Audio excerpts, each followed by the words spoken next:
Samajwadi party के Mulayam Singh youth brigade के जिलाध्यक्ष बने कुंवर नादिर शाह का बिलासपुर कस्बे की नसीर मार्केट में जोरदार स्वागत किया गया। देखें कौन कौन हुए शामिल और क्या बोले समाजवादी पार्टी कुंवर नादिर शाह। माननीय राष्ट्रीय अध्यक्ष जी का, शीर्ष नेतृत्व का सभी का आभार व्यक्त करता हूँ। थोड़ी सी बात करके अपनी बात खत्म करूँगा क्योंकि ज़्यादा लंबा टाइम हो जाएगा। ये हमारे नादिर साहब को पहली बार मुस्लिम को जिलाध्यक्ष बनाया है हमारे गौतमपुर नगर में। मैं अखिलेश यादव जी का भी सबका आभार व्यक्त करता हूँ। अल्लाह ताला इनके सब मिलकर साथ दें और आगे काम करना। भाईजान का कि वो हमारे कस्बे के अंदर आए और आप सभी का भी स्वागत करता हूँ कि आप इनके प्रति इतना प्यार करके आए हैं। और नादिर भाई को इतने अहम मौके पर इतने अहम जिम्मेदारी दी गई है, यूथ ब्रिगेड का जिलाध्यक्ष बनाकर हमारे बीच भेजा है सिर्फ नेतृत्व ने, तो हम सब इनके हाथों को और उनके कंधों को मजबूत करें। और 10 आदमियों की सलाह होती है, 100 आदमी करें, जब कुछ और बात हो गया 1000 करें तो कुछ और बात तो बहुत बड़ा जीत करें। तो जहाँ भी ज़रूरत पड़े जिलाध्यक्ष जी को जैसी भी ज़रूरत पड़ो हम तन से साथ हैं। और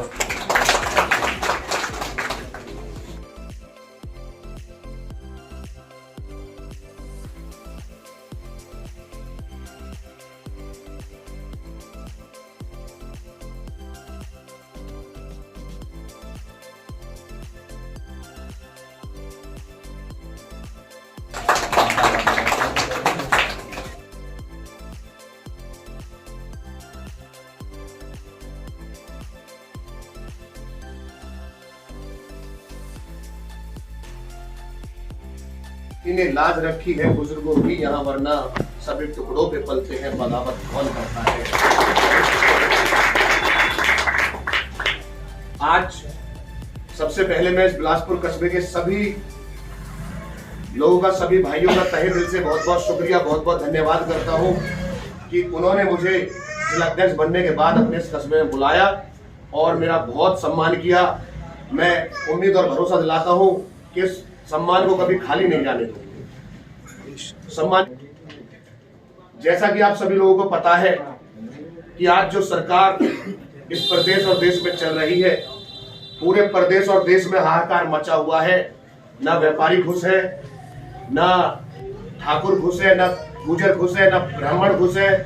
और मुस्लिमों की तो बात आप सब जानते ही हैं कि कहीं किसी का नाम अगर गलती से अली और खान लिखा हुआ आ जाए तो जबरदस्ती उसको उत्पीड़न किया जाता है, मुकदमों में उसको झोंका जाता है। ये बात किसी से छिपी नहीं, क्योंकि साथियों सब लोग समझते हैं कि ये देश एक ऐसा देश हुआ करता था कि जिस देश में अगर राम को कांटा चुभता था तो रहीम को दुख हुआ करता था, और रहीम को कांटा चुभता था तो राम अपने ऊपर भाला समझकर उसको लेने का काम किया करते थे। साथियों ये देश गंगा यमुनी तहजीब वाला देश है। इस देश में जब तक हिंदू और मुसलमान, सिख, ईसाई मिलजुल कर नहीं रहेंगे तब तक मैं समझता हूँ ये देश खुशहाल नहीं होने वाला। साथियों आज जो प्रदेश और देश में सरकार है वो सिर्फ और सिर्फ धर्म के नाम पर हमें लड़ा रही है, और जब धर्म के नाम पर हमारा बंटवारा हो जाएगा तो हमें फिर बिरादरी के नाम पर लड़ाने का सरकार काम करेगी। अगर खुशहाल है तो सिर्फ अंबानी और अडानी है, किसान भी परेशान है। ये महिला सुरक्षा की बात करते थे, साथियों इतिहास उठाकर देखो, सबसे ज्यादा बलात्कार और सबसे ज्यादा उत्पीड़न अगर किसी सरकार में हुए हैं तो भाजपा सरकार में 2017 से 2022 ये चल चुका है। अब तक सबसे ज्यादा मामले सामने आए हैं। और किसानों की स्थिति तो ऐसी है कि आपको पता है कि किसान कभी 5% के लिए, कभी अपने मुआवजे के लिए आए दिन लड़ाई लड़ते हैं, उनकी कोई सुनने वाला नहीं। कोई प्रतिनिधि, चाहे आपका जेवर से हो, चाहे नोएडा से हो, चाहे दादरी से हो, कोई उनकी आवाज को सुनने वाला नहीं है। क्योंकि ये सरकार अगर सुनती है तो सिर्फ उन लोगों की सुनती है जो इस सरकार को और मजबूत बनाकर इनके घरों को भरने का काम करते हैं। ये सरकार उनकी कभी नहीं सुनती जो किसानों की बात करते हैं, जो रोजगार की बात करते हैं, नौजवानों की बात करते हैं। साथियों आज एजुकेशन को लेकर अगर बात करूं तो फीस इतनी बढ़ गई है कि एक आम आदमी अपने बच्चे को ठीक से अच्छे स्कूल में पढ़ा नहीं सकता, क्योंकि दिन प्रतिदिन फीस की बढ़ोतरी होती जा रही है। और बच्चों को एक पेपर क्वालिफाइड करने के लिए कहा है तो जब बच्चे उस पेपर को देके आगे निकलना चाहते हैं तो किस तरीके से आप सभी को पता है पेपर लीक करा दिया जाता है और पेपर लीक कराकर उन न जाने कितने करोड़ों करोड़ युवाओं के साथ उनके भविष्य के साथ छेड़छाड़ किया जाता है, जिससे कि वो उनका भविष्य, सुनहरा भविष्य हर साल कहीं ना कहीं दबा जाता है, कुचला जाता है। और ठीक उन स्टूडेंट्स के साथ साथ उनके घर वालों को भी आर्थिक और कहीं ना कहीं मानसिक उत्पीड़न उनका भी होता है, क्योंकि साथियों गरीब का बच्चा बड़ी मुश्किल से पढ़ लिख कर पेपर देने जाता है और जब वो एग्जाम लीक हो जाता है तो उसका जो असर पड़ता है उनके घर वालों पर कितना पड़ता है, छात्रों पर कितना पड़ता है, वो वही लोग समझते हैं जिनके घर में पढ़ने वाला बच्चा है। वो लोग नहीं समझ सकते जिनके पास परिवार नहीं है। साथियों परिवार की कीमत सिर्फ परिवार वाले समझ सकते हैं। आज इस देश में एक मोदी जी ने नया नारा दिया है। पहले मोदी जी नारा देते थे 15 लाख का, कभी मोदी जी नारा देते थे गारंटी का। आज भी मोदी जी ने उसी तरीके से जुमलों के साथ साथ सभी को गारंटी का वादा दिया है कि मोदी की गारंटी जिंदाबाद। सभी लोगों को मोदी ने एक नारा दिया है, लेकिन आप सभी को पता है कि मोदी की गारंटी ना पहले चली और ना अब चलने वाली है।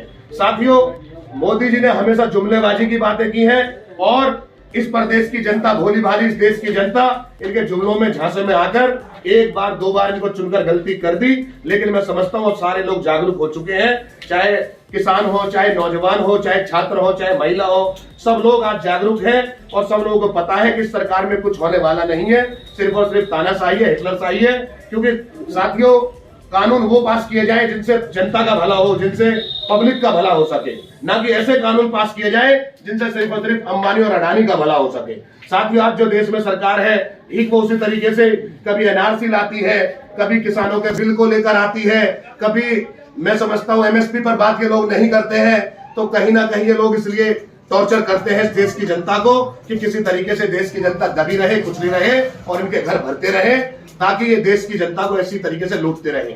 और आज आप सभी को पता है कि जब अखिलेश यादव जी की सरकार हमारे इस प्रदेश में थी तो किस तरीके से न किसी के साथ कोई भेदभाव होता था, हिंदू मुस्लिम सबकी बात होती थी। और साथियों जब भी वो कोई योजना लाते थे तो जितना लाभ उसका हिंदू को मिलता था, मैं समझता हूं उतना ही मुसलमानों को भी मिलता था। और साथियों अखिलेश यादव जी ने ऐसे ऐसे रोड, ऐसे ऐसे जाल एक्सप्रेसवे के प्रदेश में बिछाए कि आप अगर मैं समझता हूं सारे लोग, बहुत सारे लोग ऐसे होंगे जो आगरा से लखनऊ गए होंगे, उस रोड पर आप चले होंगे, वो देश का सबसे लंबा एक्सप्रेसवे, सबसे बेहतरीन एक्सप्रेसवे है। अगर इस देश में इसी तरीके से एक्सप्रेसवे का जाल बिछवाना चाहते हैं, छात्रों को लैपटॉप बंटवाना चाहते हैं और नौजवानों को रोजगार दिलाना चाहते हैं, तो सिर्फ अखिलेश यादव को चुने। और गाय और स्वर्ण की बात कराना चाहते हैं, हिंदू मुस्लिम की बात कराना चाहते हैं, तो भाजपा को चुने। साथियों विकल्प आपके सामने है, चुनाव सर पर है और मुझे भी अगर जिम्मेदारी देकर आप सभी के बीच में भेजा है तो जिस तरीके से नदीम भाई ने बताई कि आपके कस्बे की कोई समस्या होगी तो मैं उस समस्या को ऊपर राष्ट्र नेतृत्व तक ले जाने का काम करूंगा। मैं आपसे वादा करता हूं कि आपके पास कोई भी अगर समस्या है तो आप मुझसे अवगत जरूर कराएं, जिससे कि वो मेरे संपर्क में रहे, मेरे ध्यान में रहे, मेरी नॉलेज में रहे, जिससे कि मैं आगे उस बात को कह सकूं। और अब मैं जिलाध्यक्ष बनकर आप सभी के बीच में आया हूं तो साथियों आना जाना तो लगा रहेगा। आप कभी मुझे बुलाएंगे, कभी मैं आपको बुलाऊंगा, इसी बहाने से सारी चीजें चलती रहेंगी। और चुनाव तक मैं समझता हूं कि आप सभी लोगों को मजबूती से जमे रहना है। आपको एक एक घर घर तक जाकर पीडीए का नारा जो हमारे राष्ट्रीय अध्यक्ष जी ने दिया है उसमें सिर्फ और सिर्फ पिछड़ा, दलित और अल्पसंख्यक की नहीं है, उसमें हर एक उस समाज का व्यक्ति है जो दबा है, कुचला है, शोषण, जिसका शोषण हुआ है, वंचित है। क्योंकि साथियों आज हमारे देश में एक प्रथा चली आ रही है कि अगर कोई सक्के का अब्बासी का बेटा है तो वो हमेशा अब्बासी बनकर अब्बासियों वाले काम ही करेगा। ये राष्ट्रीय जो सरकार चल रही है उनका कहना है। लेकिन मैं समझता हूं अगर शिक्षा ग्रहण करके एक जूते पॉलिश करने वाले का लड़का डीएम बनना चाहता है तो उसको रोजगार भी दिया जाए और उसको शिक्षा भी उस लेवल की प्रोवाइड कराई जाए जिससे कि वो आगे बढ़ सके, इस परंपरा को बदला जा सके। इसी परंपरा को बदलने के लिए अखिलेश जी ने पीडीए का नारा दिया है जिससे कि सभी लोगों का भला हो सके, सभी की हिस्सेदारी इस सरकार में हो सके। क्योंकि आने वाली सरकार जो बनेगी वो पीडीए की सरकार बनेगी जिसमें सभी लोगों का भला होगा, चाहे विकास को लेकर हो, चाहे रोजगार को लेकर हो, चाहे शिक्षा को लेकर हो, चाहे चिकित्सा को लेकर हो।